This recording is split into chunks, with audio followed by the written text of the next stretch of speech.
শিৱসাগৰ নাজিৰা সংযোগী বিজি ৰোডত প্ৰতিবাদ আটাচুৰ পথটো নিৰ্মাণত ব্যাপক বিসংগতি হোৱাৰ অভিযোগ সংগঠনটোৰ পথ অৱৰোধ কৰি প্ৰতিবাদ সাব্যস্ত কৰিছে সংগঠনটোৱে প্ৰতিবাদস্থলীত হঠাৎ উপস্থিত হৈ বিৰোধী দলপতি তথা নাজিৰাৰ স্থানীয় বিধায়ক দেৱব্ৰত শইকীয়া পথ নিৰ্মাণ কৰি থকা ঠিকাদাৰী প্ৰতিষ্ঠানটোৰ বিৰুদ্ধে ক্ষোভ আটাচু আৰু ৰাইজৰ প্ৰতিবাদৰ বাবে বহু সময় আবদ্ধ হৈ থাকে দেৱব্ৰত শইকীয়া বিধায়কজনে চৰকাৰক সমালোচনা কৰি ক্ষিপ্ৰ গতিত কাম কৰিবৰ বাবে ঠিকাদাৰী প্ৰতিষ্ঠানক দাবী জনায় শিৱসাগৰৰ ষ্টেচন চাৰিআলিৰ পৰা চুমনি গাঁৱলৈকে যি সংযোগী যিটো ভুৱন চন্দ্ৰ গগৈ পথ এই পথছোৱাৰ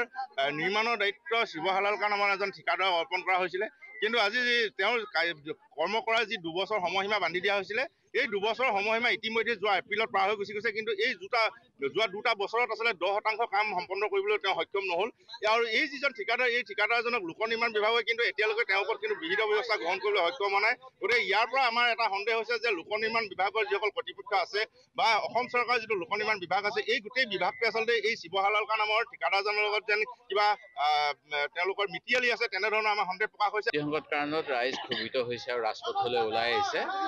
প্ৰকৃততে এটা ৰাজনৈতিক এজন নেতাৰ পৃষ্ঠপোষকতাত এই ঠিকাদাৰজনে তেওঁ যিমান কেপাচিটি তাতকৈ বেছি কাম লৈছিলে উদাহৰণস্বৰূপে তেওঁ নেশ্যনেল হাইৱে কাম লৈছিলে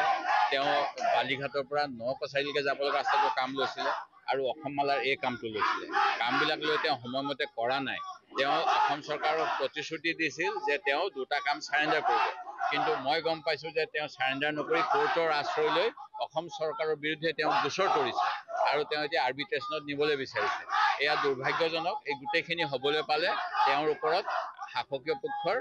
বিভিন্ন নেতা পালি নেতাৰ আশীৰ্বাদ থকাৰ কাৰণে বিশেষকৈ আমাৰ এই সমষ্টিৰ ভূতপূৰ্ব সাংসদজনৰ কথাই ওলাই যে সাংসদজনৰ লগত তেওঁৰ পাৰ্টনাৰশ্বিপ আছে সেই গতিকে তেওঁ কাম সময়মতে নকৰা স্বত্বেও তেওঁ কামৰ পৰি কাম দি গৈছে